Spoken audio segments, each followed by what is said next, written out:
Okay, we'll get started here. It's about 7 o'clock, and welcome to the September 2025 meeting of the Houston County Historical Society. If you would, please silence your phones. We have a sign-in sheet going around. If you haven't signed in on that, please do so. And if you would now, stand for the pledge led by Scott Lyle. I pledge allegiance to the flag of the United States of America and to the republic for which it stands, one nation, under God, indivisible, with liberty and justice for all. Thank you, Scott. Y'all may be seated. Meeting minutes. Everybody get their minutes? Everything's okay? Are there any corrections to be made? Additions, deletions? Okay, we'll say those have been approved and go to the treasurer's report, Ms. Leah. Melissa sold a book for us, and we had some interest, and then we paid for our annual fee for our post office box, and she has an eBay purchase she'll tell us about, I think. So we have it in our checking account, we have $2,153.19. Is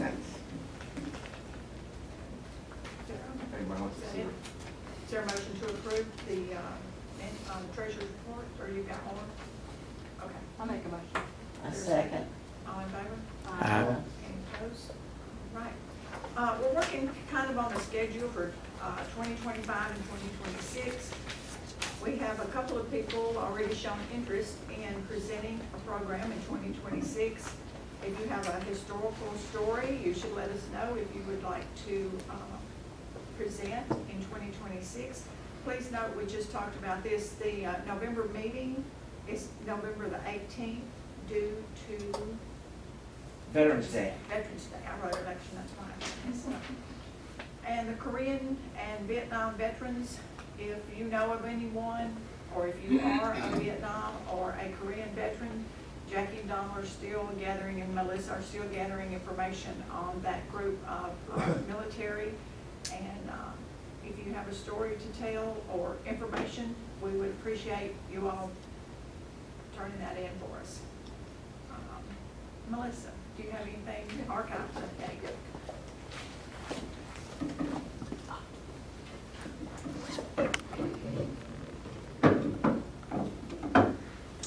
Hello, I'm Melissa Barker, the Houston County Archivist. I wanted to share a couple of things with you. I'd like to give you an update on the archives because we have people coming in all the time to do research, to make records donations, or I'm called upon to go out to a barn on a very hot day and go through stuff. So more recently, I was actually asked to go out to Miss Susie Schmitto Baxter's house. She has a barn out in the field. If you go to her house, it's like going out in the middle of nowhere and then going a little further. And then you drive in the field to the barn. But anyway, so she allowed me to come out there on a day a few weeks ago, but it was really, really hot, one of those last really hot days. And let me get whatever she wanted, whatever I wanted. I took 6 totes of stuff out of her barn. Mainly paperwork, photographs, scrapbooks, things like that. Houston County history from the Baxter family and from her family. So she was very generous, and then yesterday she brought me another box that she came up with of stuff, so I've been going through that. Fantastic history. That's how we save our history, that's how we preserve our history, is people not throwing it away and hopefully donating it. Leah mentioned that I made an eBay purchase. You know, we have the fund in our budget where if I see something on eBay, then we can purchase it and bring it back here, because believe it or not, there's a lot of things that get out there it's purchased through estate sales or something. So this time, I found an envelope. I keep wanting to ask these people who have these envelopes because there's no letter in them. I think they sell them for the stamps. But this is an envelope dated 1894. And it was mailed by T.A. McCaskill from Magnolia, Tennessee, which we all know was in Houston County. It was mailed to Mr. Jackson, Matthews, and Harris. I think it was a business in Nashville. McCaskill owned businesses in Houston County. Really, really well-known person at the time. So it has an year and postmark of January the 3rd, 1894. So this is why we like to recover these things. People who are researching McCaskills you know, they can put someone in a time and place. And so that's why we buy these kinds of things. The other thing, many of you will know Miss Margaret Mann. She owned the bed and breakfast here for many years. Her maiden name is Averett. Her father was Eugene Edward Averett. No? Correct me. Coleman. Coleman. Coleman. But Her where's the mother was Averett? an Averett. Thank you. I knew there was an Averett connection because she told me this belonged to her family. She came by and she donated some World War II memorabilia that belonged to Mr. Eugene Edward Averett. She donated a very scratchy wool, one of those wool blankets from World War II. We have one from the Army, now we have one from the Navy. His knapsack, which is really cool, and then one of his shin guards that has his name inside of it. But she also donated some things that has been a mystery, and I've even reached out to other archivists, and they don't know what they are. So I brought them for us to look at. This is what they are. They're wooden. They look like shoe soles. They have his name stamped, Averett, on the bottom. They don't look like they've been attached to shoes, because I thought, well, maybe instead of rubber soles, they use these on shoes. But so they've not been attached to shoes. Then I thought, well, maybe the Navy used them as templates to make his shoes. So I'm going to leave them on the table. You're welcome to look at them. I have no idea what they were used for. I don't even know if they were used during World War II, but I'm guessing that they were since they were with the rest of the other stuff. So I don't know what they are, but that's what they look like. Lastly, I brought this to you guys last month, and I still have more of them. Mr. Ron Tummelson, who came here and talked about the iron furnaces, has finished his book. So here is his book. He has given me a select number of copies to sell at a very low price of $20 for the Historical Society. If you go on Amazon, it's going to cost you, I think, between $20 and $25 a piece.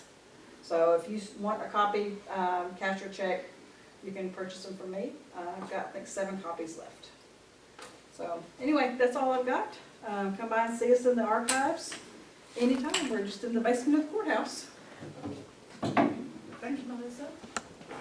Well, we have Mr. Beverly Buck Nolen. Now, some people know him as Buck, and some people know him as Beverly, but mostly probably Buck, and he's going to present our program tonight.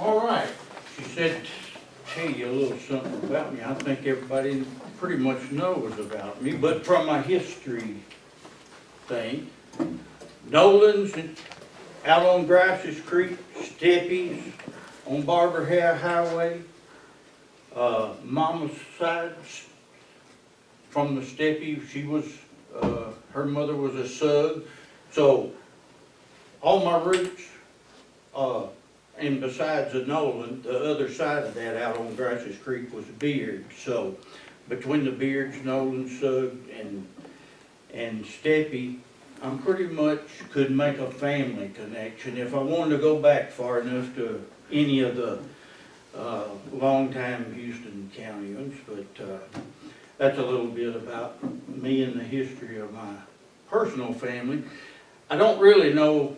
I think I understand, and if he hadn't been over there, he might have been here tonight, but I think our honorable mayor may have been the reason that I inherited this job of speaking. And there's a couple of affirmations there, but I guess I got a history of everybody knowing that I like to talk, but that doesn't necessarily mean that I'll be a good speaker. But there was a little confusion about tonight from my standpoint. Number one, you know, did you really want to know more about TVA history or about Cumberland history? So we're going to try to touch on both. But I think if we want to get a detailed Cumberland thing, maybe that'd be for a different night. We'll talk quite a bit about Cumberland tonight, but to understand where Cumberland got its roots, that has meant so much to all of us, you kind of have to know the history of TVA. But I think maybe from that standpoint, some of the early history of TVA may be where we need to start. And, you know, we have to go back even before TVA. In the late 1800s, we had a lot, we were just beginning to reach the dawn of the electrical age. And a lot of people were vying for that, not just in the United States, but in Europe, on how we were going to approach electricity. Of course, the earliest forms of electricity is what we refer to as DC electricity, or direct current. There was a lot of early, and in that kind of brings us to the U.S. standpoint. There was a gentleman we all read about quite a bit in the history books named Thomas Edison, who was responsible for a lot of our early inventions. He was both an entrepreneur and a very brilliant mind that we owe a lot to. But there was others also. When it came to electricity, he sort of had some of the early hold for the U.S. with his direct current system. But there was a lot of research going on both in this country and abroad in what was referred to as alternating current. So even though the face I have up here on the board right now may not be familiar to you, to me he's one of the most interesting men of that time and era. We can talk about Edison, we can talk about Albert Einstein, so many of the brilliant minds, and on the entrepreneur side, people like your Henry Fords and your Rockefellers. But Tesla was a foreign-born from Croatia, and he first was involved in so many different things. If there was ever a man that was so far ahead of his time in his imagination and his dreams and thoughts about how to pursue as we went toward a more modern technology, it was Nikola Tesla. And he made such an impression on a gentleman that we refer to as the richest person in the world right now, Mr. Musk, that he named his company after Tesla. But there's just, that's a topic for a different discussion, but how he fits into the U.S. power industry has a lot to do with the fact that Edison first got connected with him and hired him in his Edison Electric Company overseas in Europe. Along about the 1880s, he brought him to the U.S. and he began to work for Edison Electric. But Edison, remember, was a proponent of direct current. And there was three big companies that were sort of representing this time as a war on currents, as they referred to. And just like a lot of things now, where there was some public interest from the government and different things, it got pretty brutal, I think. And the three companies were Edison Electric, Westinghouse Electric, by the guy named George Westinghouse, and then another company that we didn't hear a whole lot about, Thomas Hudson, I think, was the name of that company. No, Thomas Houston. I should have remembered that, since we're from Houston County. But they were three companies that were very competitive and pretty much very cutthroat toward one another. Edison was claiming that his direct current was much safer and more logical than Westinghouse, who had focused more of his efforts on the AC side. The other company, it seems, just sort of played the middle. They were open to both sides, but at times they sided on the side of Edison, sometimes they sided on the side of Westinghouse. and it was in like 84 or 85 when Edison had brought Tesla to the United States, working for Edison. But Tesla's thinking, I think, and his thoughts of the evolution of electrical power were so far advanced than anybody at the time. He started siding more with Westinghouse.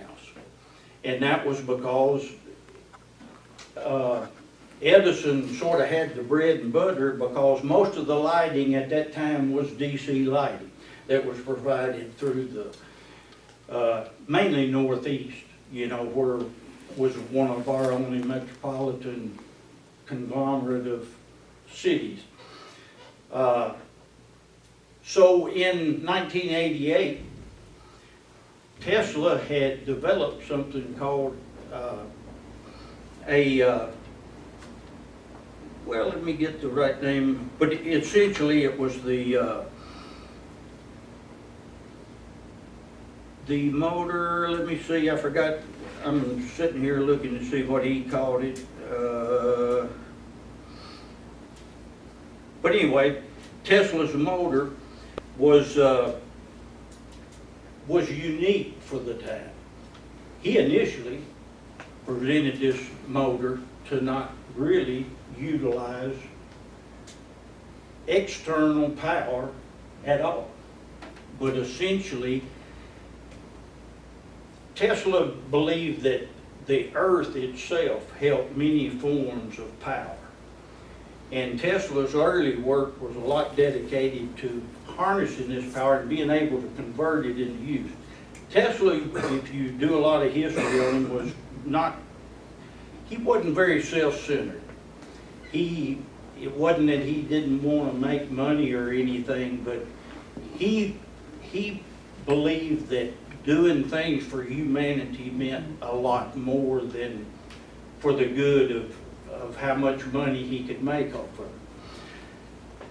But at any rate, it's at this time that he partners with Westinghouse, and Westinghouse bought the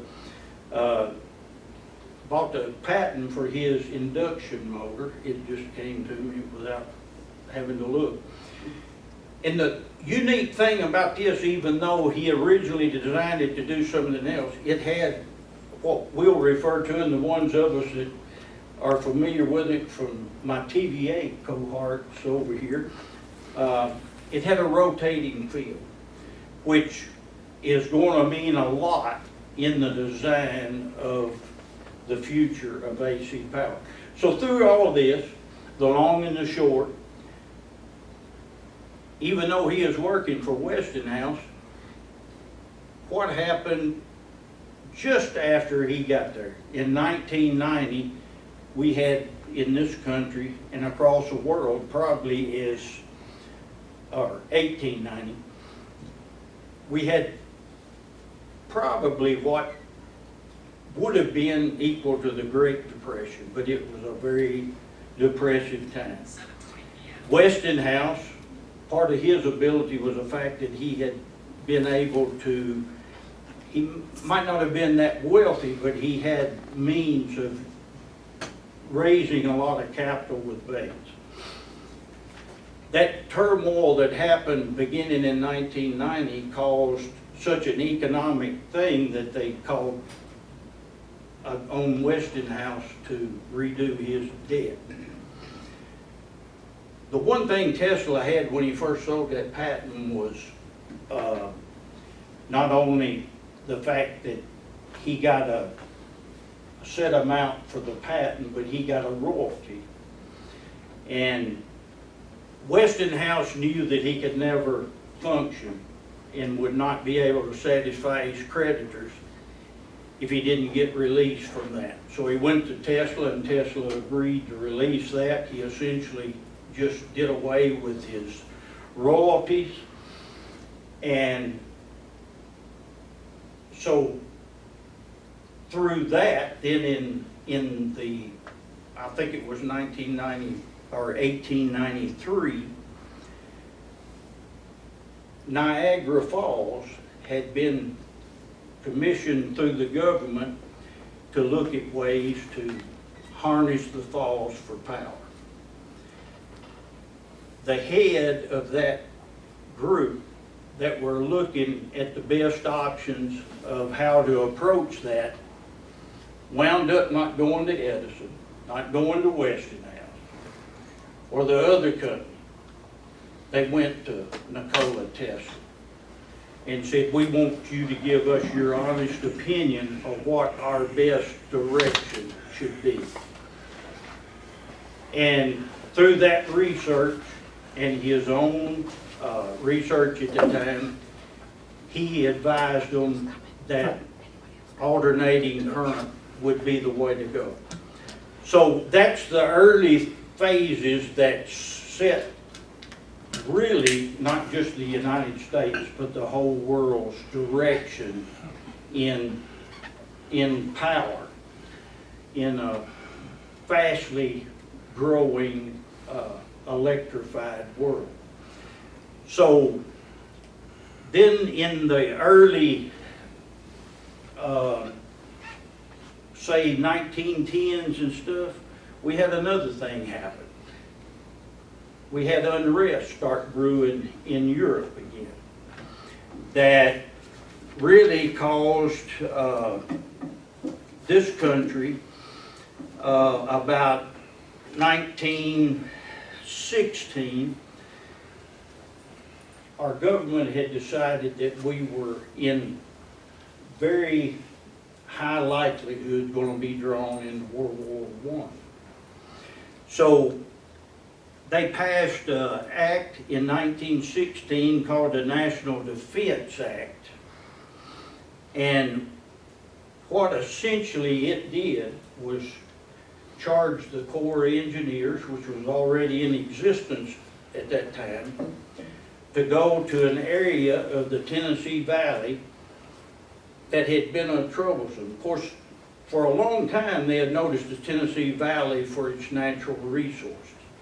We were already big in the timber industry, which in the southeast, you know, if you think about our parents and our grandparents and things that they told us, if you didn't work on the farm or didn't work in the wood industry, either in a sawmill or a wood processing plant, you probably were not doing very well. And, you know, that's really about all there was.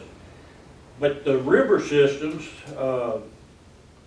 but mainly at that time, had been totally under the charge of the Corps of Engineers, which even to this day, the Cumberland River still is. But they charged the Corps of Engineers to start on a project down in what we refer to now as Muscle Shoals, Alabama. Muscle Shoals was not named after the town. It was named because the Tennessee River, as you know, starts in East Kentucky, comes down through eastern Tennessee, goes down into northern Alabama, and then turns north up by us on in till we meet the Ohio. But the one thing, even in that day, that was causing problems with transportation of the Tennessee River was that you could use steamboats and all from southern Kentucky through Tennessee down to Alabama. But down in the shoals area, it got its name because it was shoals. It was just like shallow rapids.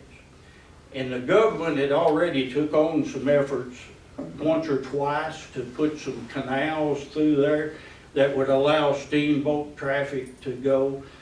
But in essence, nothing they had done to that time ever worked.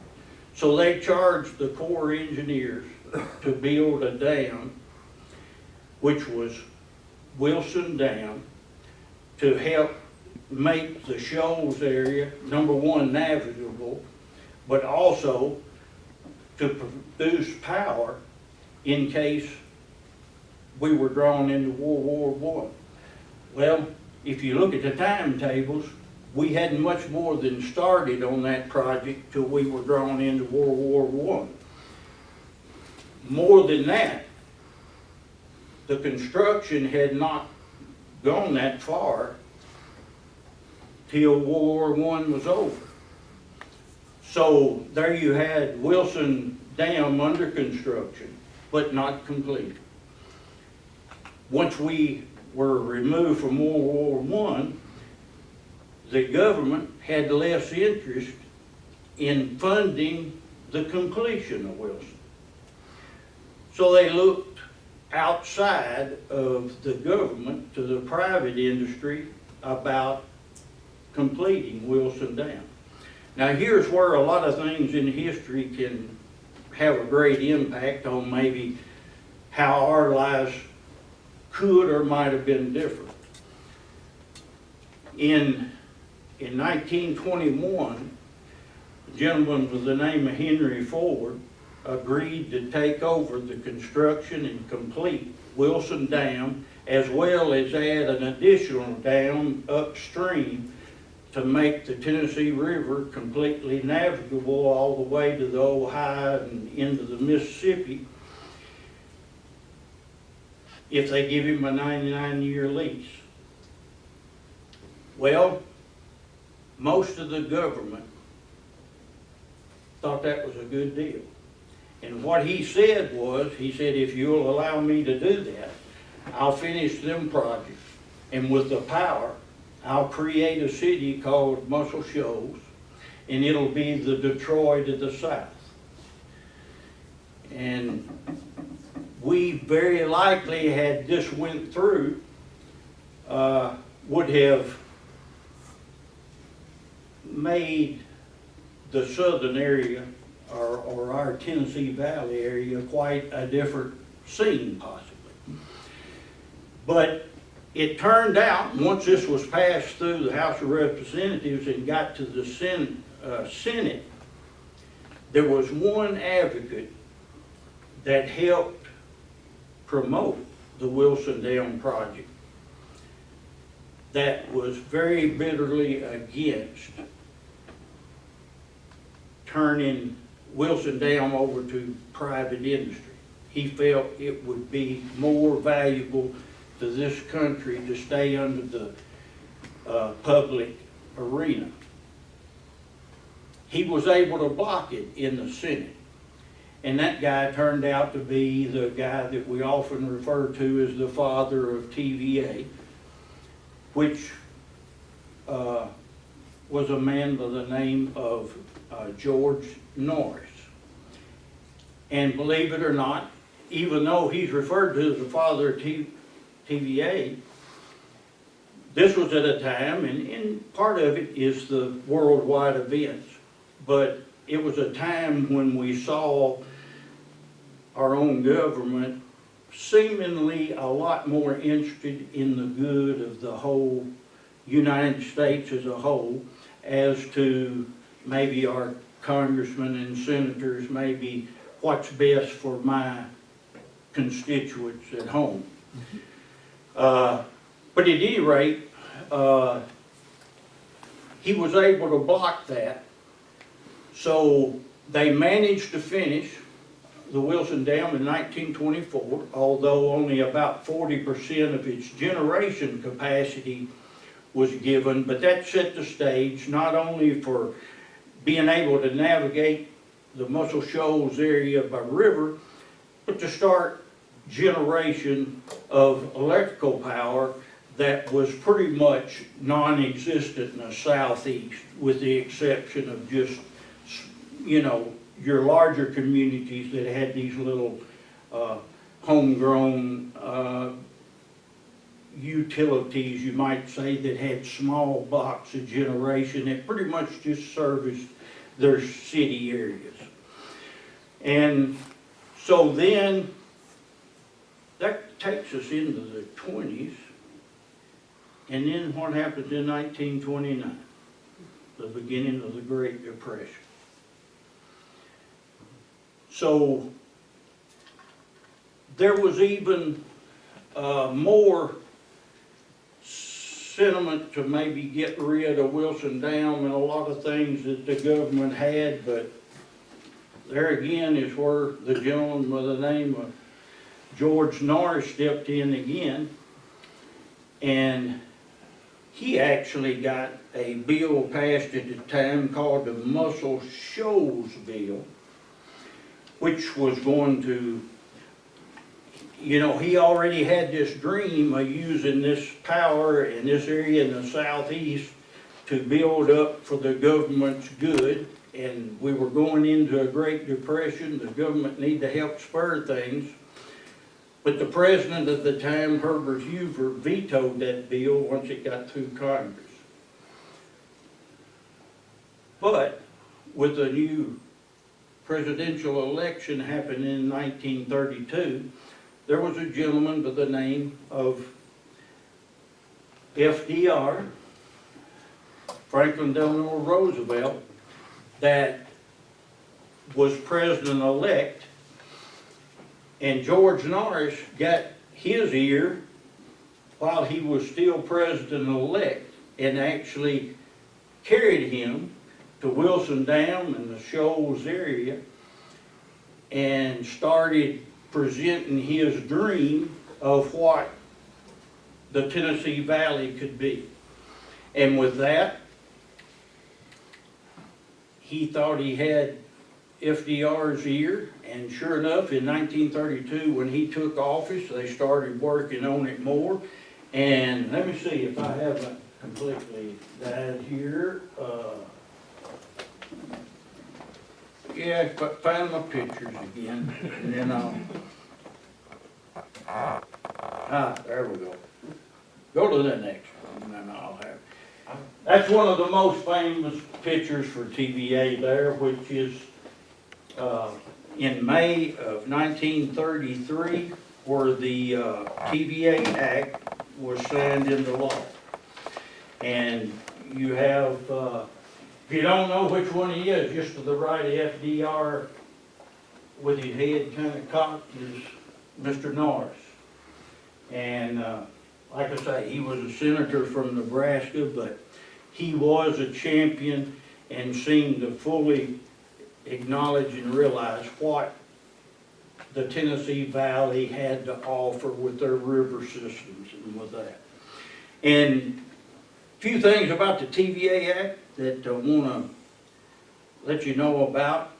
Number one, it was to improve navigation and provide flood control for the Tennessee River. If you hear some of the old timers talk, anywhere on any of our river systems in the Tennessee Valley were drastically subject for flooding. And even farming at the time would try to use river bottoms and stuff, but inevitably, most of the time crops were destroyed before they could ever be harvested. And to provide reforestation and proper use of marginal lands in the Tennessee Valley. Now, you mentioned the book about the alignments, you know, and we think about timber here, but many of you, if you see pictures of even our area of the country in the late 1800s, we were pretty much decimated of our forest areas. And the lime industry and other industries in this area and around the Tennessee Valley had utilized a lot of our hardwoods for those industries. And so throughout our Tennessee Valley, although we still had a lot of timber resources, a lot of them had been decimated. And when the forests were decimated, we had a lot of erosion, problems. We had, just not good situations. So working in that was one of the things that was presented that TVA would be in control of. Agriculture and development of said valley, industrial development of said valley, and to provide national defense by creation of a corporation for the operation of the government properties at or near Muscle Shoals in the state of Alabama. So, if you know anything about that area, of course, when TVA first went into operation, the Muscle Shoals area had lots of things that they did in contract with the federal government. One of them was they had fertilizer plants. and they were charged to develop and come up with new and better fertilizers. More research on like things like aluminum production. And there was an aluminum plant, and I can't tell you exactly what year, but an aluminum production facility was made in that area. And there was just a number of contractual arrangements with the government that was all designed to be for the betterment of the whole country, not just the Tennessee Valley, but that could be utilized outside of the valley, that TVA was contracted to be a part. And the Forward Thinking Act invested TVA with the power to acquire real estate for the construction of dams, reservoirs, transmission lines, powerhouses, and other structures and navigation projects at any point along the Tennessee River and its tributaries. It was through this power that TVA designed and included and this is key, this is in the third, the unified development of the Tennessee River Plan. So in the early years, that plan was set, and TVA went to work on that. And like I said, developing and distributing of fertilizer and flood controls was a huge early part. And then we kind of get up then to we're approaching 1940, but before that, you know, when you talk to parents and grandparents, you know, this was a common scene in towns, or like if industry that needed water located along the river, they were so subject to flooding all the time. It was just totally out of control in the valley, and there's a picture of early Wilson Dam, I think. But we're in the 1940s, and we all know what took place there, and we got sort of, even though we probably realized that we would probably be drawn into World War II, you know, December of 41 certainly accelerated that. And of course, there's one thing here. TVA is still at this point a federal agency. So who do you think they're going to look for war efforts first? They had, you know, control of it, and they had really meant for it to be for the public as a public enemy. So as World War II, we were dragged into it.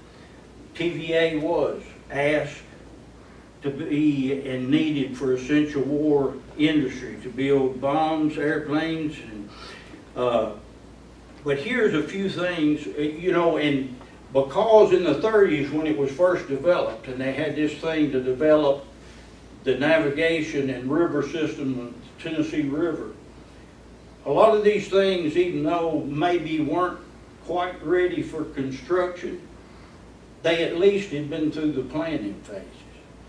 So when World War I broke out, TVA started one of the most ambitious programs of introducing dams and power generation that's ever been done at any point in the history of really the world. But here's a few things that you may not be aware of that TVA had a lot to do with in World War II. The agency supplied more than 60% of elemental phosphorus required for armed forces to use in munitions. And that came a lot because we already had the fertilizer development programs that were dealing in phosphorus and different things.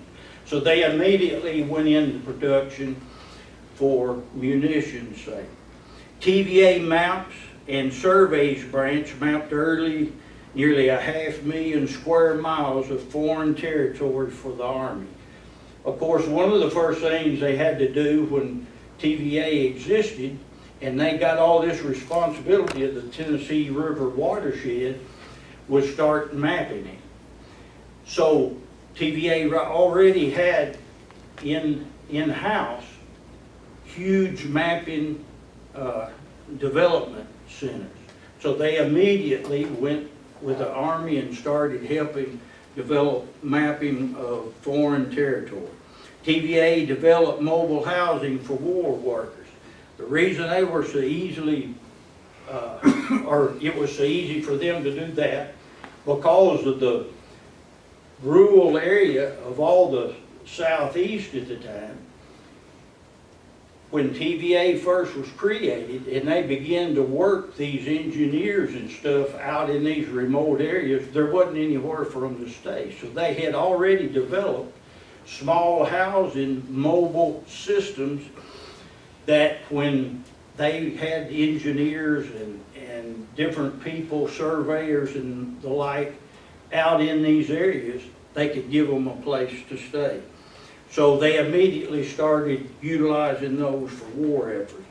They were supporting things like the Huntsville Arsenal. Many, you know, and like I said, the Southeast had over 3,500 wood-related product industries, either in sawmills or wood processing plants for different things. So they were able to utilize that. Because of the foresight of Norris and some of them that made the Shoals area navigable by this time, the Tennessee River system was a vital part in shipping supplies that made its way to different military bases and through the Tennessee River into the Ohio and down to the Gulf. A lot of shipping areas to be able to ship everything from grains to munitions, war vehicles, different things like that. And they produced, because of some of the industry he had, a lot of the pig iron and stuff that was used for wartime purposes. You had a place, you know, I mentioned the aluminum production. They were vital in increasing that for the war efforts in the plains. And then beyond that, we had this area that probably even old Gary Book there might not have realized was going on, but we had a place called Oak Ridge Laboratories and a project called the Manhattan Project going on in Oak Ridge, Tennessee. And a lot of that was because of the Tennessee Valley being able to provide the power, and the area provided some of the secrecy needed and the resources. And of course we know that it's where most of the development of what would eventually end World War II was developed. So TVA had a lot to do, and the one we call the father of TVA made this statement during the war. It says, during World War II, Senator George W. Norris of Nebraska, known as the father of TVA, said, and this is his quote, "I have been everlastingly proud of the great contributions TVA has made, which cannot be fully revealed until peace returns to a tortured world." So, you know, there was quite a bit of recognition in our government that TVA had made a lot of contributions to the war effort. But with any political thing, and if I say anything that sounds political, I'm not trying to be on one side or the other or not, or that I'm not grateful. Most of us in here, either directly or indirectly, our lives have been impacted pretty much for, in all cases, to the better because of TVA or because of our influence of TVA in one way or the other. For me, it's personal because, like many of us, I've worked my livelihood, and even what I've done since I retired was mainly because of what I was able to achieve through TVA. So if I ever sound not fully grateful in every word for TVA, I don't mean to do that, because even though I might have disagreed with some direction of TVA in the past, they certainly have been something that I can be thankful for everything that I've been able to accomplish from financial. But, you know, as we're getting into this point, you know, let me see if I can go back. And, Just hit carriage return, hit the carriage return, okay. and again, yeah. Okay, there's some of our wartime, this is like down in some of the areas where they were, you know, and we forget about the impact of the women and other things, you know. Most of the men from 16, 18 to 30, were in one branch of the service or the other. So, you know, we all may have had family or distant family that maybe was too old for military service or something that was involved, but many women were involved in, especially this mappings division that worked. There's a gentleman from back in the early days. That's a sort of a reflection of the type temporary housing that they had developed for some of their workers doing TVA that was converted for use with military projects, and, you know, things from like some of my family that were above military age wound up in Baltimore, one of the airplane facilities. You know, a lot of them lived in some housing similar to this that was provided. And there's one day's power from Douglas Dam will make the aluminum to build 7 big bombers, you know. I mean, there's a lot of, you know, good propaganda that was trying to gain more and more support in showing what, not just TVA, but so many other industries were doing. So now I'm going to speed up a little bit. We come out of World War II, you know, we have many of the servicemen back. We're trying to get back to a way of life. And, you know, so things start booming and moving. TVA, too, began to see the potential for this growth in a post-war effort. So for the first time, they now started a building project that was more centered around fossil fuels, or coal plants, as we refer to them. And so they started one of the most aggressive coal fire plant projects, and soon by the mid-1950s, coal for the first time was out producing the ability that they had at the time for hydropower through the dams. And that brought us plants similar to the New Johnsonville plant here, the first units at Colbert, Shawnee, you know, Kingston, some of those. And so as we go through that period of time in the 50s, there's also one other very important thing that happened at the tail end of the 50s. In 1959, we was enough removed from the war, and, you know, we had had other conflicts like Korea. We were beginning to see the, you know, some of the unrest that drew us into Vietnam was ongoing. You started to get to that point where you had two things going on. The growth that was happening across the United States was causing power demand to increase.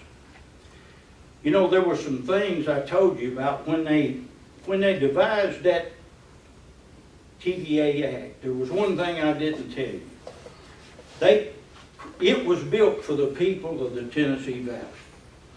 But in that act, there's a whole lot of things that's specified, but one thing that was very crucial, it pretty much built what TVA employees referred to as the fence.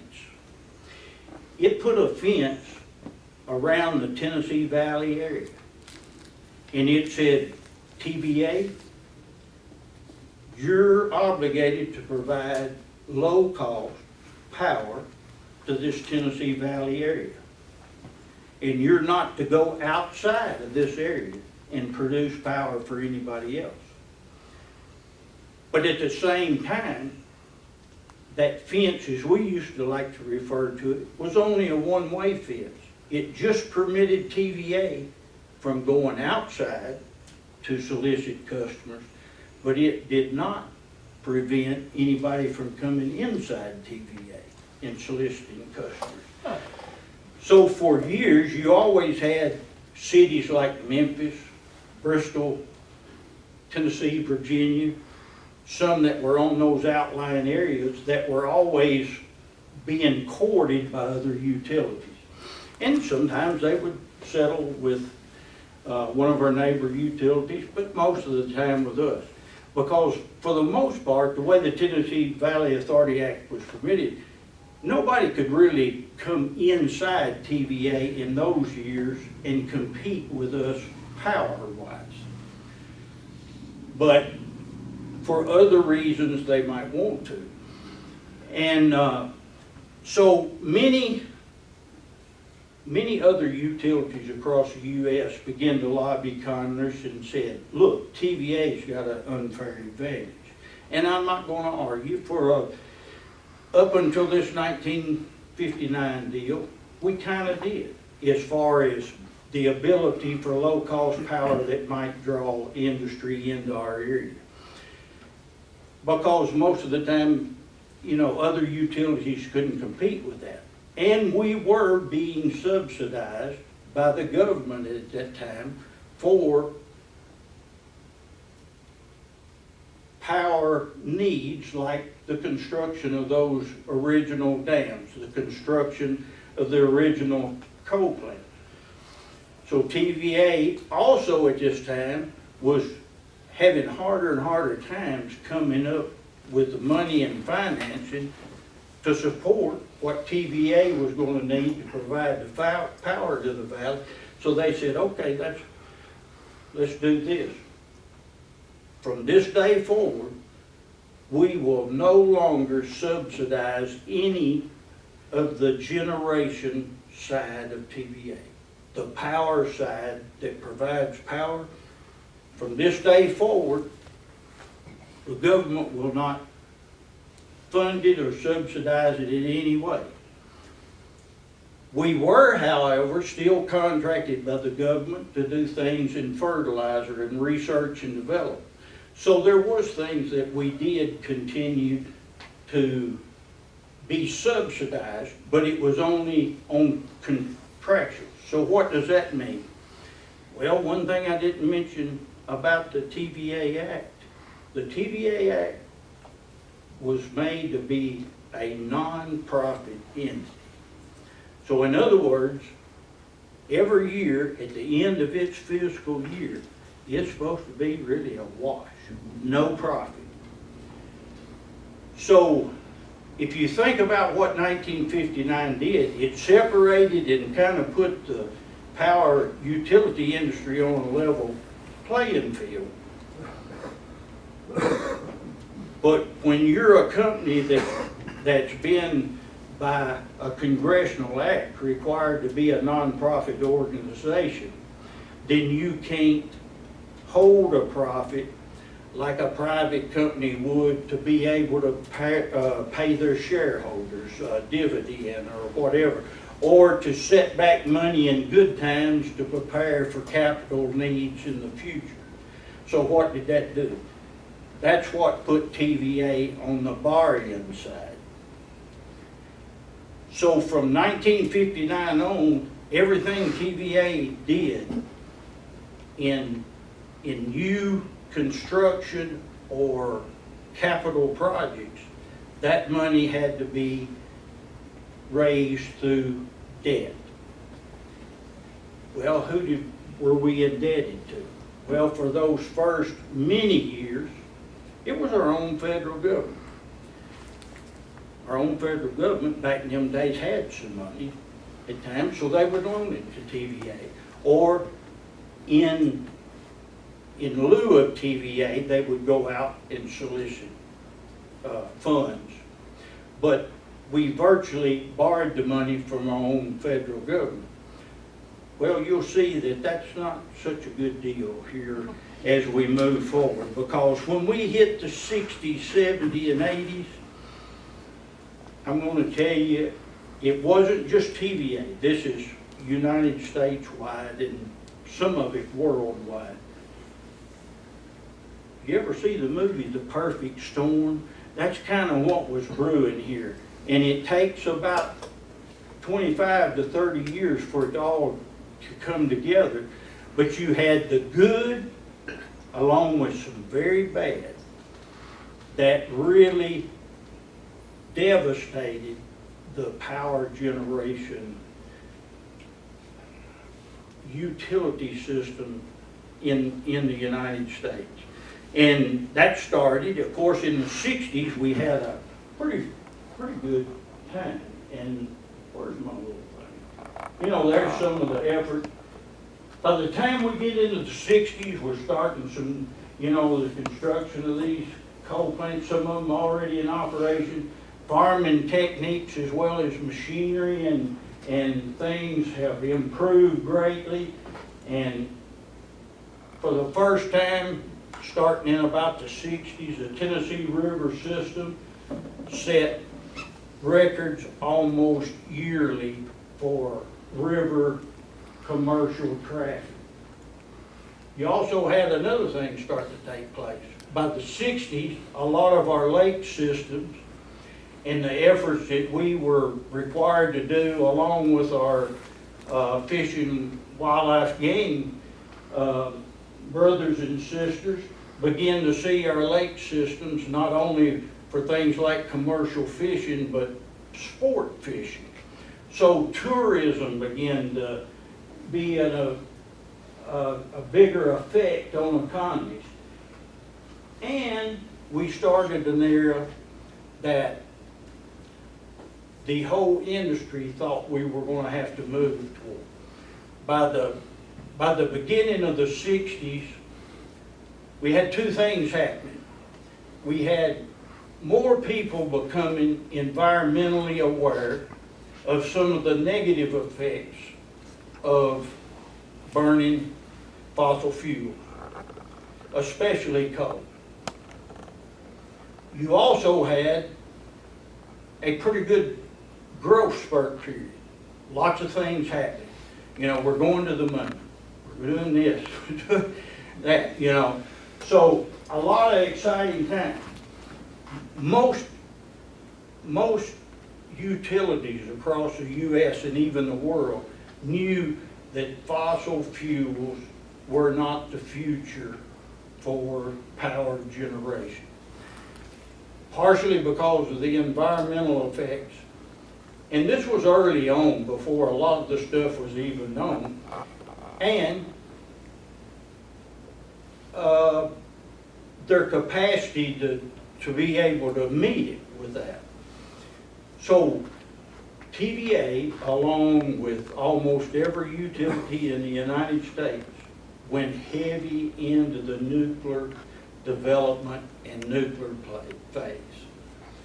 And this happens to be a picture, one of the early pictures of the construction of Brown's Ferry, which actually started in, I think it was 1966 maybe. But you know, just so much more, both, a lot of things was happening for good. Now, Houston County connection. One of our local farms here is specified in this picture. I don't know if anybody knows it. Donald may have figured out something from downloading the pictures. There's another aerial photograph. Well, there's a gentleman with two little young ladies in the early 60s where TVA, through some of their development and follow-up programs, was reaching out. And I think this wound up in a Tennessee magazine picture, but I think even though the girls are pictured there, I think maybe here in this picture you'll notice them a little better. That's Jamie Fazell, Miss Joanne, The two young ladies are Sherry and Beverly Fazell. So I thought that'd be fun to stick in there. And so here we're going into the late 60s. Okay, we can definitively say now, this is where Cumberland was born. Okay, you think about what I just said here now about you know, the power need, starting to get concerns about generation capacity, and so many other things happening. So as we go through the late 60s into the 70s, TVA, like everybody else, again, had made a decision, we're going the nuclear direction.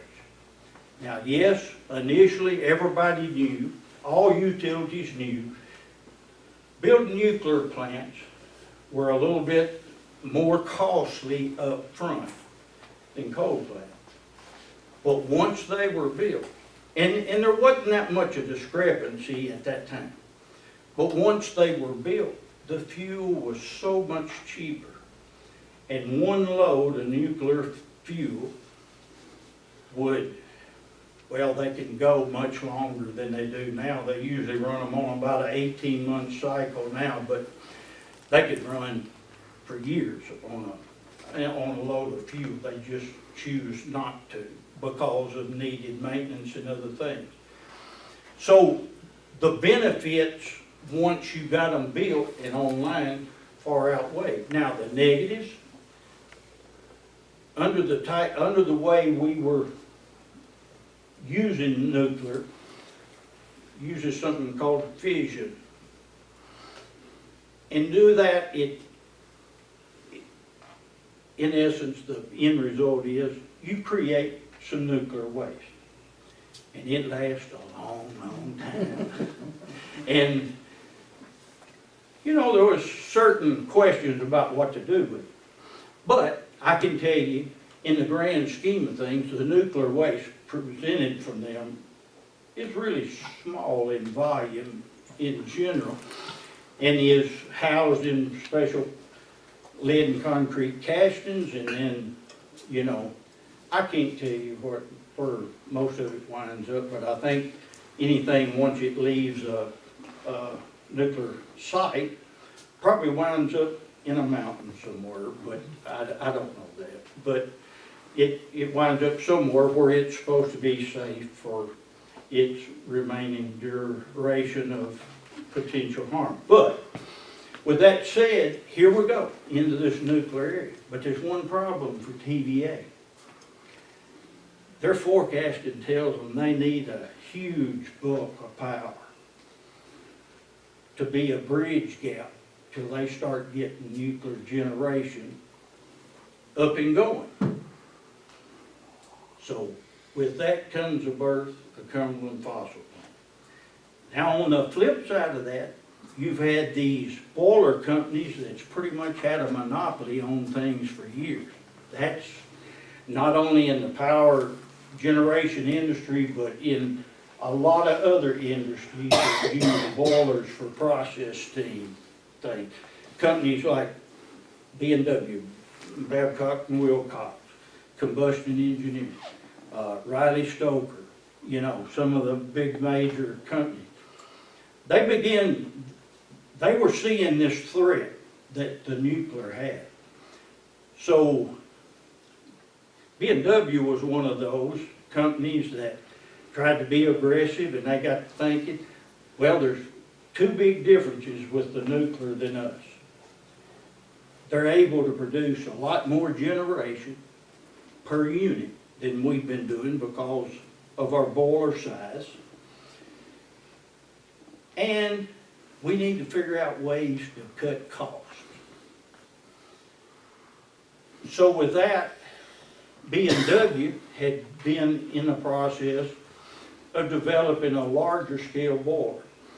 So yes, when Cumberland was agreed on by TVA, Cumberland fossil plant was by far, as you probably heard as we was growing up or what part of stage you were, the largest coal-fired plant in the world. And not only in generation for one site, but generation for a given unit, which was 2 units, basically said it roughly 1,300 megawatt output, which at that time the biggest boilers standard in the industry was more like 800. There might have been a couple of 900 megawatt units already up and running, and a vast majority of the older ones, like some of the older TVA plants, were much less than that. Some as little as 100 megawatts per unit, up to a few hundred megawatts. Say a Gallatin that now is at roughly 400 megawatts a unit. So, yes, Cumberland was experimental.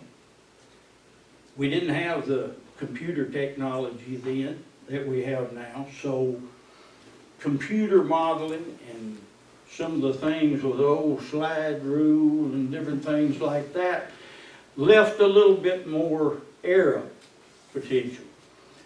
So out of the gate, there were some design flaws associated with Cumberland, as well as a collective decision, partly on the part of TVA, and partially on maybe the advice from B&W and some of the companies that provided auxiliary equipment. And I think some of you may have heard when we were going to be that bridge gap at Cumberland. So believe it or not, it is true that when Cumberland went under construction and came online, it not only was a bridge gap, but it only was built for a life expectancy of about 10 years. By the time 10 years was up, the nuclear plants were supposed to be up and running, or beginning to be up and running. The power was not going to be needed, so it was more likely that Cumberland would revert back to more reserve power or run as needed, all the way up to potentially being retired. So because of that, and I'm sure Ray and Donnie and some of my, Greg, you know, other TVA, when Cumberland was built, it was not a fun place to work. And part of that was the decisions that was made to minimize the amount of money spent on a plant that was designed to operate for essentially 10 years and go away or just be used on a reserve basis. So one big factor was most boilers by this day and time operated under what's called a balanced draft system, which meant the boilers worked, or the fire within the boiler was under a slightly negative pressure. So if you had any leakage, you know, it just sucked air in. You know, you used air for the combustion process anyway, so no big deal really. They decided to do without that set of fans at Cumberland. So Cumberland come out of the gate as a positive pressure boiler. Well, one of the things bad about that, they had never built a boiler that big. They miscued on a lot of the expansion rates of a boiler. If you can imagine a boiler hangs suspended from the top down. You know, all its supports up here at the top. And the expansion grows down as you build a fire and it starts to heat up. The growth of an average boiler is generally, several inches, less than a foot. I think it's 18 inches or so in Cumberland. And, that created a lot of problems in expansion and contraction, Early days, they didn't run very well initially out of the gate. So those cycles are heating up and then it cooling back down. You know, that boiler would grow and then it'd contract back up when it cooled off. It'd grow again. Every time it'd do that, we'd have more splits and more leaks, and, you know, it just made it miserable working conditions. What you call flue gas, it is a very pungent, hard to breathe in, and then the, you know, a part of combustion, just like in your stove at home, is some ash. A lot of that ash would get outside the boiler, so people had to work in those conditions. Another thing they did was, this was a very efficient, latest and greatest as far as the technology at the time, which was called a once-through supercritical boiler, and so that just means that it operated under much higher pressures.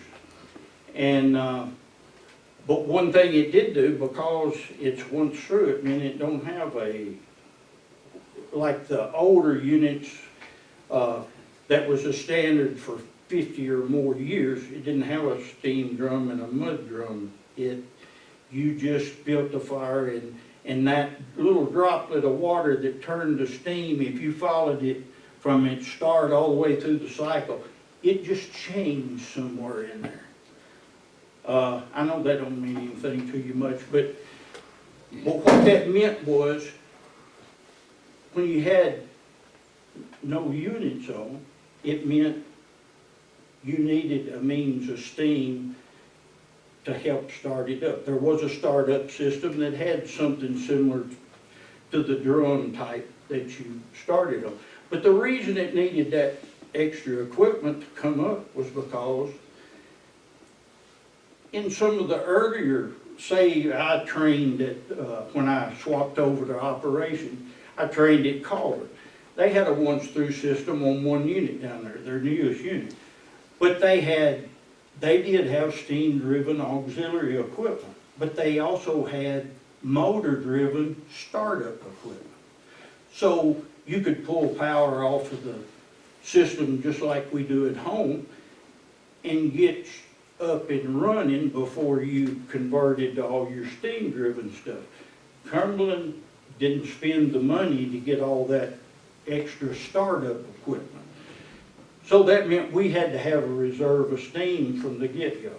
So they give us two, what we called package or auxiliary boilers to start up with. And Ray, he was in one of the first classes, so I know he can attest. They were grossly undersized for the need, and especially the amount of use that they got in those early years. So there was a lot of things that happened in those early years that we just had to do to be able to run. One thing was, they got a cheaper type pulverizer than the latest and greatest pulverizers that B&W had for units similar to these. And they used an older typical ball type mill, and they found out before they ever got to the first year that they would never hold up, and immediately started to transition to the newer type pulverizer that they still use today. So that was one thing. There's 11 of them per unit, so that meant 22 of them was going to have to be changed out early on, just to be the bridge gap. Working conditions were terrible. Them auxiliary boilers down there that they had were not sufficient, so they went outside and started to build a couple more. The electrostatic precipitators, which was the main point of environmental requirements of that day, were very marginal, but they were that way for a reason.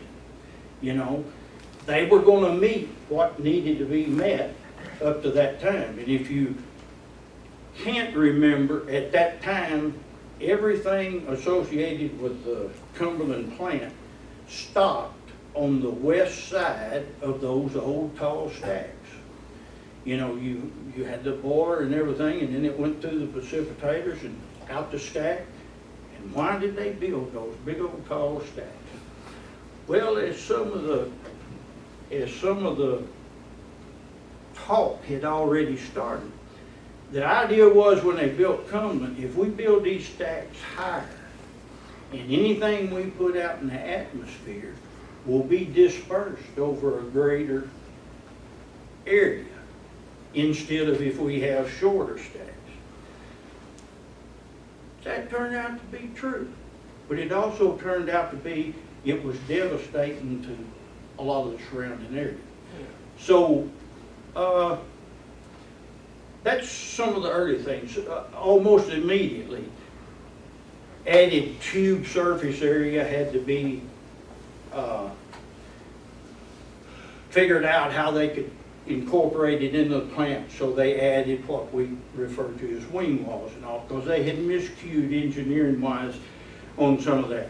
But, you know, as the first handful of years went on, they got better and better, and, you know, they learned where to beef up and, you know, got a few things changed out. But so many things were marginal.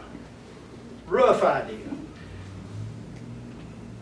At 1,300 megawatts, each one of, or both units together, you would average about, these are just rough figures, 24,000 tons of coal per 24 hours.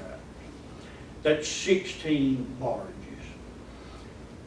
So there was one barge unloader for this. So every time it broke down, you know, whew, it was a mess. It also caused TVA to have a larger stockpile of inventory. Well, do you know how long it takes to stockpile extra coal for emergency use when you have to unload 16 per day to meet burn, and you can only at best maybe get 22, 24? It's tough, and that's if weather and everything cooperates good.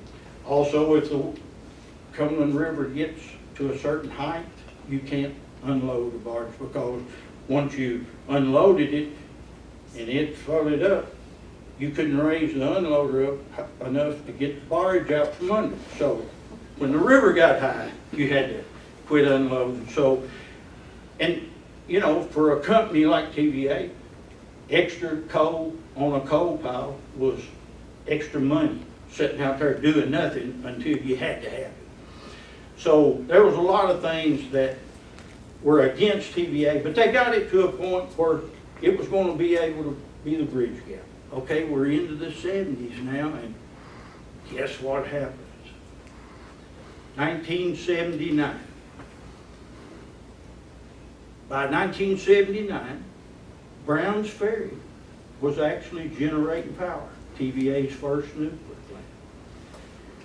We had the following under construction. Now this shows you.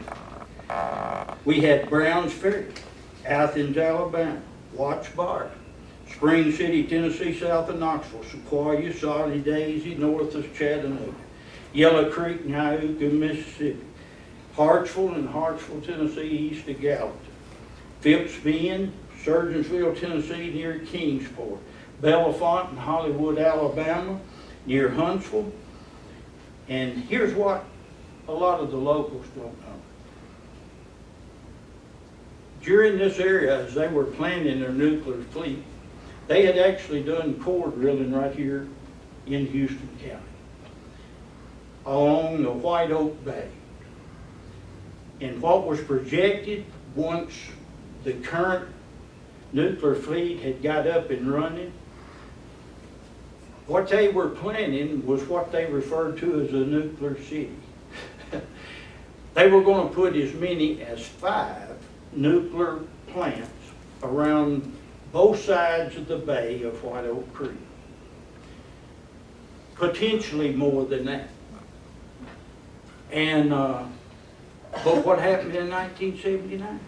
We had this little thing that hit our news cycle called 3 Mile Line, which was the worst nuclear disaster in the U.S. Well, some of the early designs of some of the nuclear sites did leave some vulnerability. But after years, when all the investigations were done, cleanup efforts had got into the billion-dollar range for that, and still to this day, you couldn't get consensus on how much the radioactive isotopes that were released has played a part in health risk. It turned out that probably the biggest contributor was we as humans who make errors. And yes, there was some issues that caused and started the meltdown. The cooling system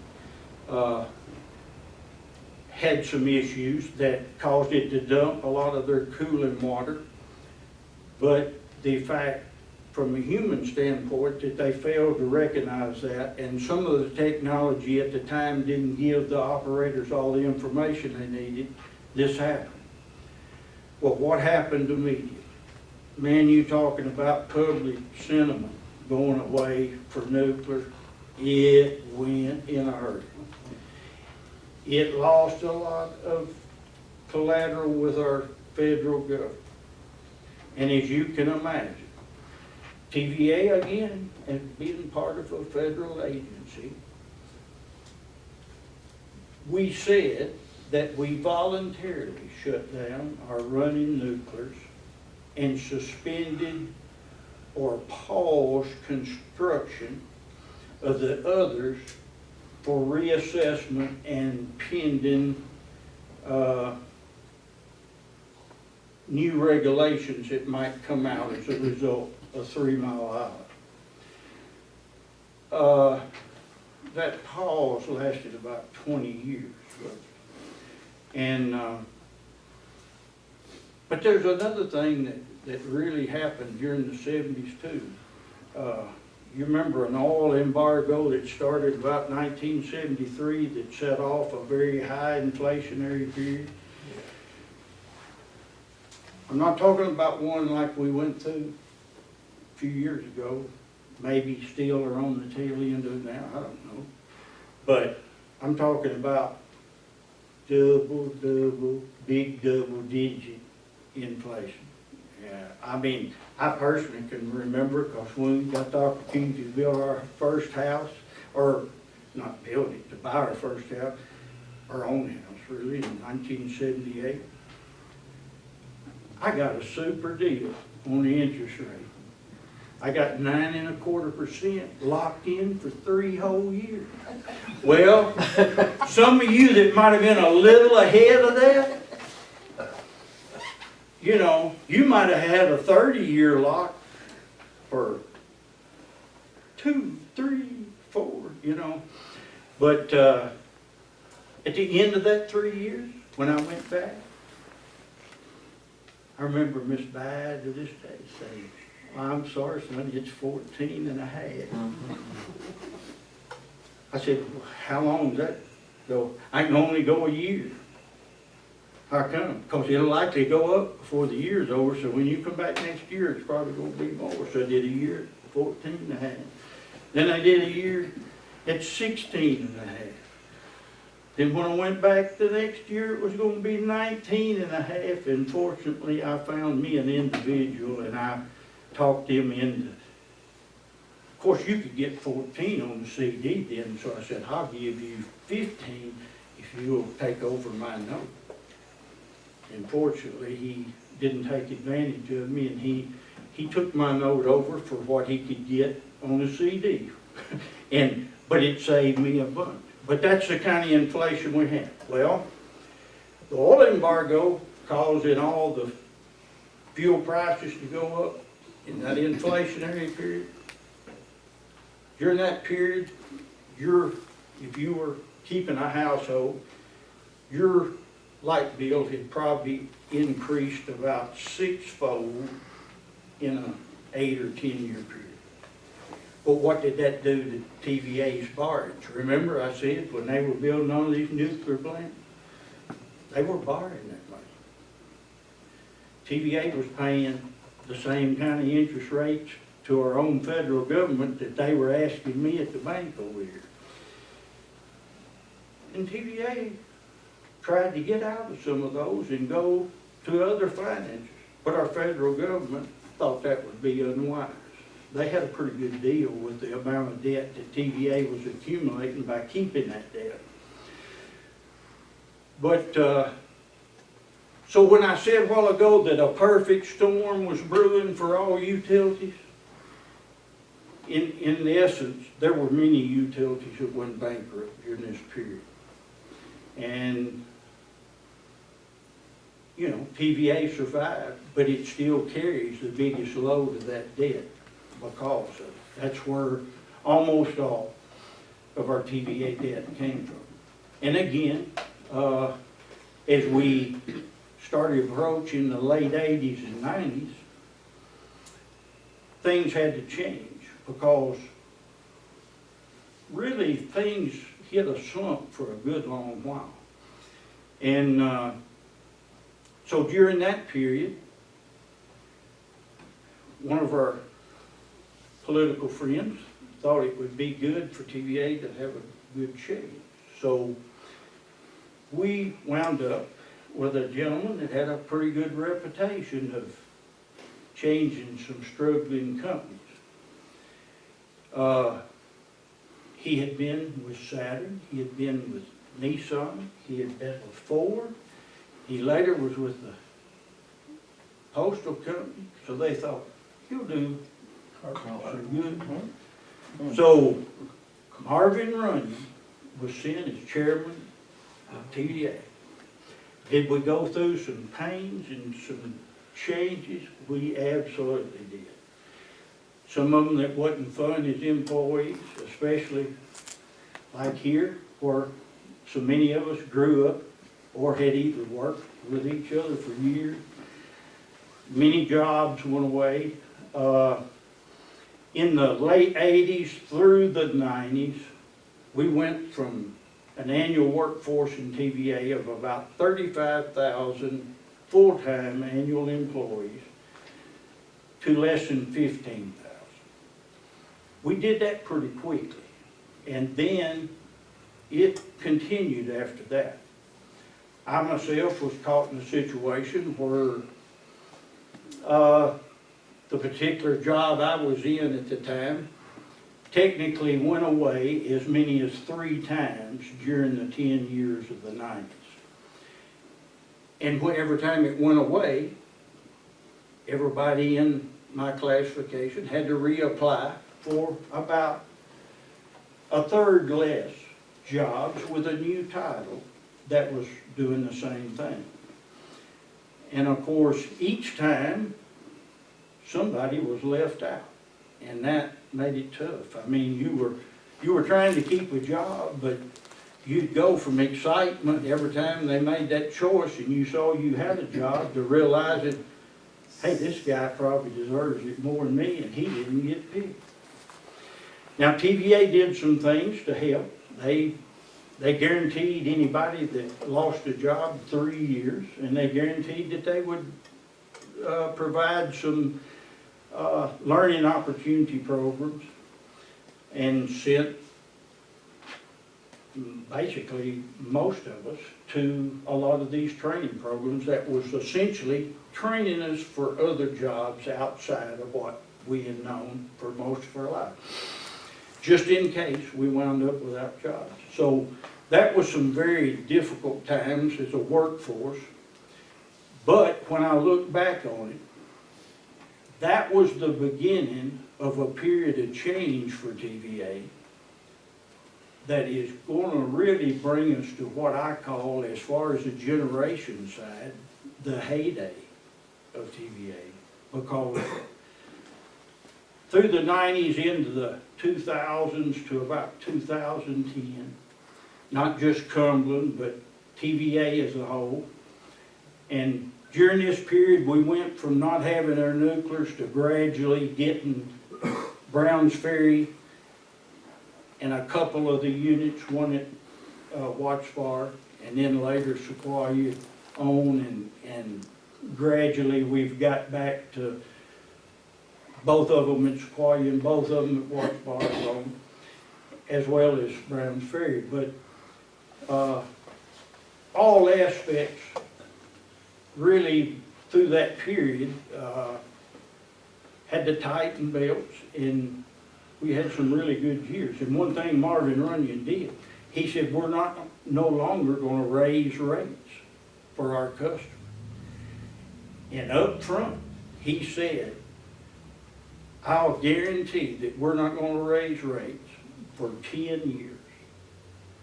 And this was in a time where we were almost not breaking even as it was, but we managed to do it. And it brought on some things with accountability and stuff at the plant levels and at the individual levels that paid some dividends. But that's sort of, I mean, I don't want to go any longer, but that sort of gives you a little bit of history of TVA and some of the struggles it went through. Because I do want to mention one other thing about the 90s, though. There was another thing that happened. Clean Air Act of 1990, which, here we are, nuclear sentiments against us. By 1990, we had a lot more awareness of what the fossil fuels were doing to greenhouse gases. Lots more environmental groups were lobbying against all fossil fuels. Not just coal, but gas. You know, everything you can think of in a way. So, TVA, being a government agency, again, wanted to be in the forefront. We were expected to be in the forefront of showing, yeah, we can meet them. So but one thing that was done smartly about the Clean Air Act of 1990, it gave about a 25-year window period in gradual phases along that time to meet certain requirements. Fortunately, because I will, with that in mind, not only was that going on, but the government at that time throwed another little caveat in there. They said, we're going to deregulate the power utility industry. Now think about what I said about the TVA Act. We got a fence. It's one way. We can't go outside. But anybody can come in. We're a non-profit, so we can't hold a profit. And they're talking about deregulating the power industry. So what happened in the 90s?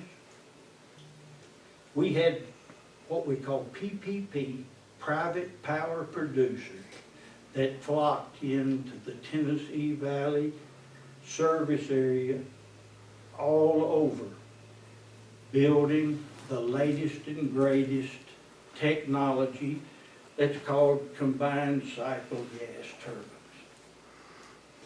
Which those, in essence, as far as converting a BTU of fuel into a certain amount of power, is very efficient. TVA had a few simple cycle gas turbines, but they're essentially jet engines, and you just exhaust the exhaust to the atmosphere. Well, you lose a lot of heat that way. You know, a lot of hot, you know, what we have over there, 16 or 18 in Johnsonville, and the old style.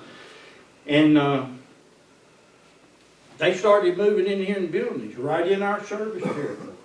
And when TVA tried to file suits about it, you know, they said not only do you have to allow them to do it, you have to let them connect to your grid. And if they partner with a company, any power that they produce above what that company needs, TVA, you buy it. Well, we were fighting that kind of thing at the same time we were going through all this turmoil, a change of dropping. Of course, they eliminated a construction service branch. That's where a big bulk of that went. They eliminated what we used to refer to as a Chattanooga maintenance branch, or Chattanooga, what do we call it? Chattanooga maintenance, which was a big portion of that, but still it hit the local plants still pretty hard. And Ray could probably attest. I don't know what your head count was during the time, but you know, back when Cumberland started, all departments, HR, you know, there was like a results section, we call it, that dealt with lab type people.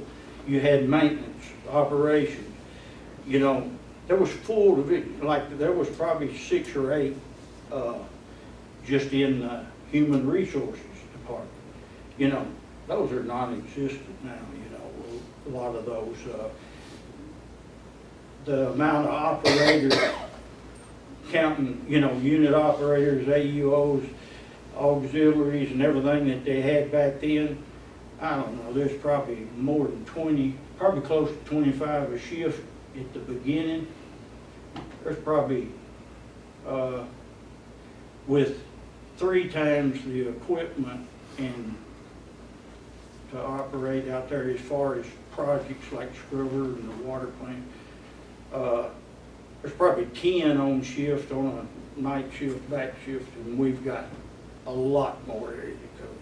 So that's some of the things that was going on, but fortunately the deregulation didn't go. So now TVA is in sort of a position of using gas as a bridge gap till the new generation, whatever that is, comes on. So where did we get some of those plants? When deregulation didn't go, most of them private power producers went bankrupt.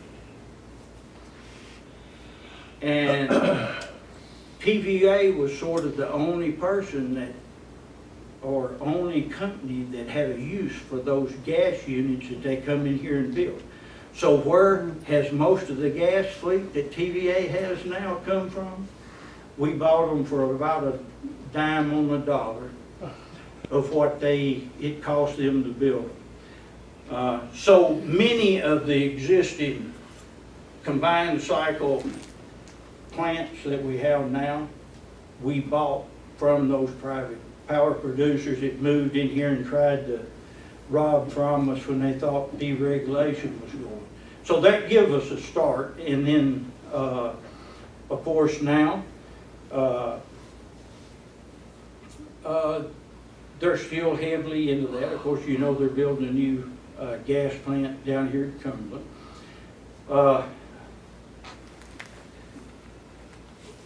I will say, Cumberland down here over the years then, we built bigger electrostatic precipitators. Way ahead of the Clean Air Act of 1990, we knew sulfur dioxide was a problem, which essentially is acid rain that everybody refers to it as. So Cumberland, being as big as it is, TVA voluntarily started building the flue gas desulfurization is the technical term, but better referred to around here as a scrubber. We started that in the late 80s, and it went into operation about the time the Clean Air Act was put in. And it takes the sulfur out of the gas stream to the tune of over 95%. Next, we went way ahead of a problem like the disaster we had at Kingston, where we lost part of a wet ash stockpile into the Emory River up there. That was another black eye for TVA for a while. We went and converted our ash collection system to a dry system. That way we could, what we call dry stack, which is a much more environmentally friendly means of stacking, but it also gives us the ability to market our ash, which we market a great portion of our ash now and have for years. We also then went the next step, and we had already put in what we call low NOx burners, which was the first phase of lowering the nitrous oxide gases.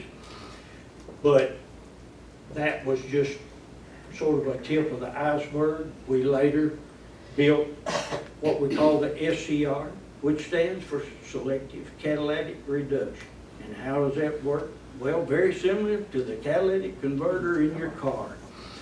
You know, it takes out the nitrous oxides, you know, and it has catalyst, just like, well, they're not just like the catalyst in your car, but they work under the same principle, and that's where we use the anhydrous ammonia.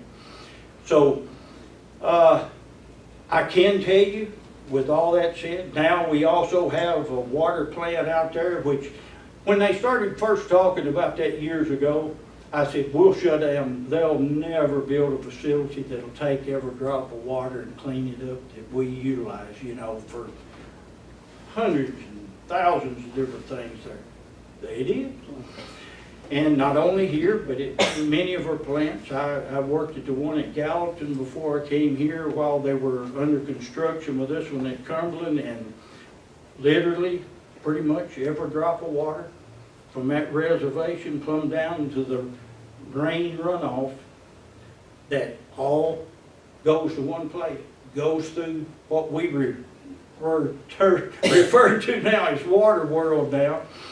And you know, so we put water back in the river that's way cleaner than when we bring it out of it. With all that said, all I can tell you is, across the country, now, we can't really control what happens around the world, but I'm going to get off a pretty much fact now and maybe throw in an opinion or two. The direction we're going right now, we or no other utility now that's trying to meet the mandates that our government has set for us by removing all our fossil fuel generation by 2035. And by the way, that's currently TVA's plan. By 2035, the last 2 coal plants are to be shut down. The last 2 that will be in service, as it stands right now, is Gallatin and Shawnee at Paducah, Kentucky. They'll be the last 2 in operation. Currently, as we speak right now, officially, we are still set to shut down Unit 2, I forget which one it is, at Cumberland by December of next year. And the other one by 2028. There's all kind of rumors floating around right now that that's going to get extended. It probably needs to be. All I can tell you is right now, TVA, as well as all the other power utilities in the United States, produce the cleanest electricity with fossil fuel in the history of using coal plants. Everything that Cumberland does down here has all the latest bells and whistles.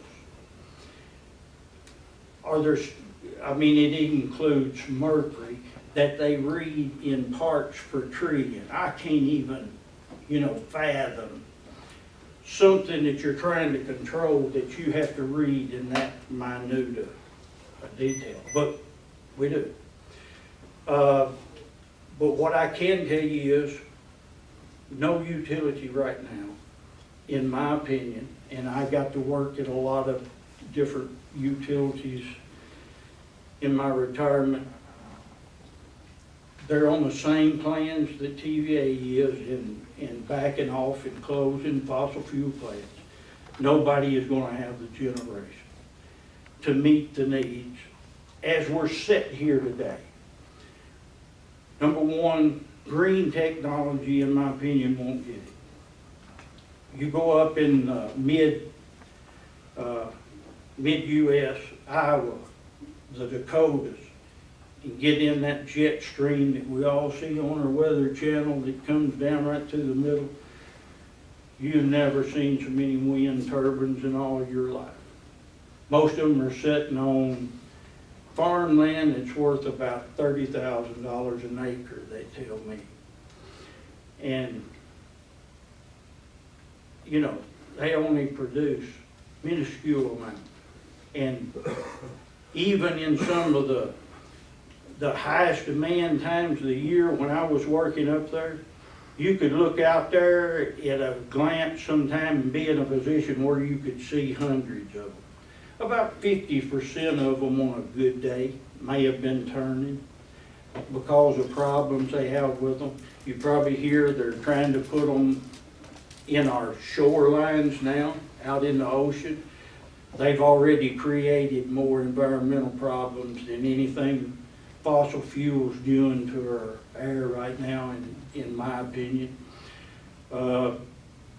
Gas is only a temporary thing. Gas is also a fossil fuel, and the people that scream the loudest, and they have every right to. I mean, I'm not discording it. I think we should be as environmentally respectful as possible.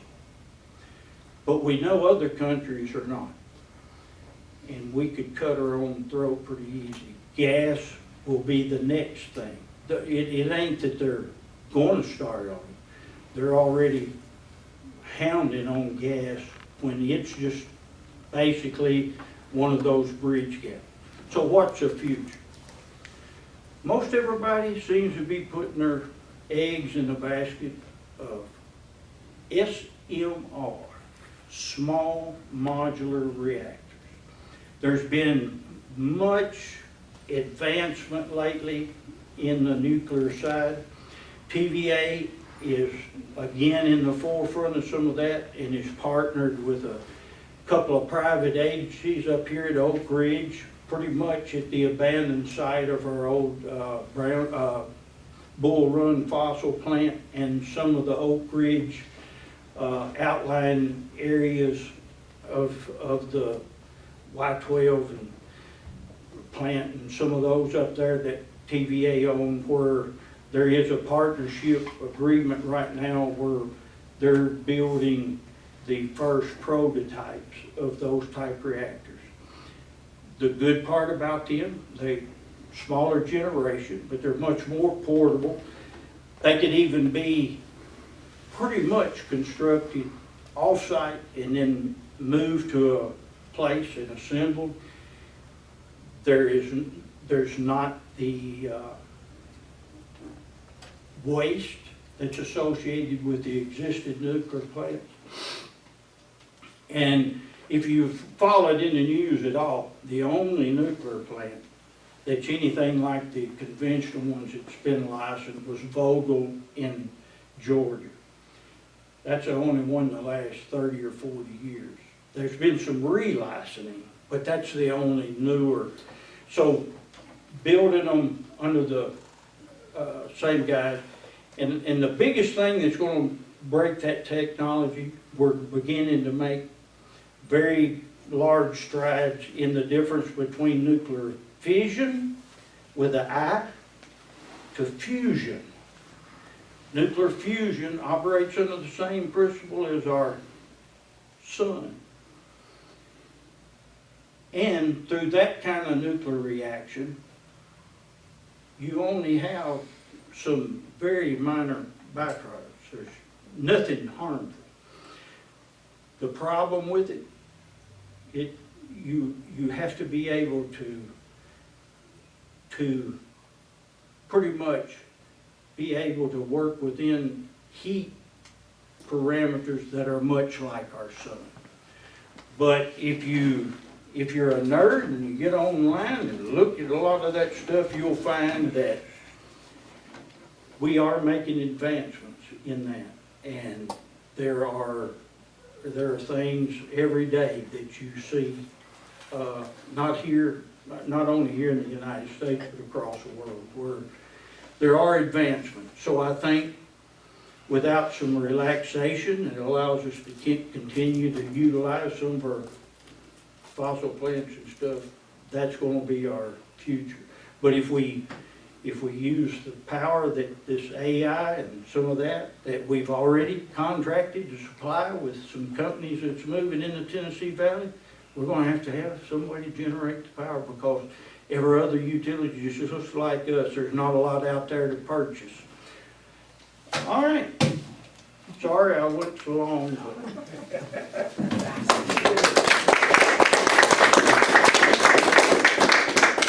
My timekeeper over here was really giving me some signals. Do y'all have any questions for Mr. Nolen? If not, we will adjourn and see you in October. All right. Vincent.